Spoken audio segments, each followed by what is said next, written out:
2022 ലോക പുകയില വിരുദ്ധ ദിനത്തിന്റെ പ്രമേയം എന്താണ്?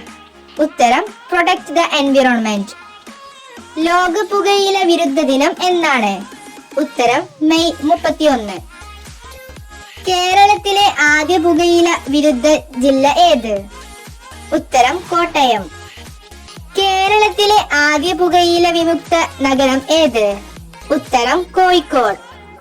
കേരളത്തിലെ ആദ്യ പുകയില പരസ്യ വിമുക്ത ജില്ല? ഉത്തരം തിരുവനന്തപുരം. കേരള സംസ്ഥാനത്ത് സമ്പൂർണ്ണ മദ്യനിരോധനം നടപ്പിലാക്കപ്പെട്ട ഒരു പ്രത്യേക പ്രദേശത്തെ ആധാരമാക്കി നിർമ്മിച്ച സിനിമ ഏത്? ഉത്തരം അയ്യപ്പനും കോശിയും. മദ്യം വിഷമാണ്, അത് ഉണ്ടാക്കരുത്, കൊടുക്കരുത്, കുടിക്കരുത് എന്ന് പറഞ്ഞത് ആര്? ഉത്തരം ശ്രീനാരായണ ഗുരു. തലച്ചോറിന്റെ ഏതു ഭാഗത്താണ് മദ്യം ബാധിക്കുന്നത്? ഉത്തരം സെറിബെല്ലം.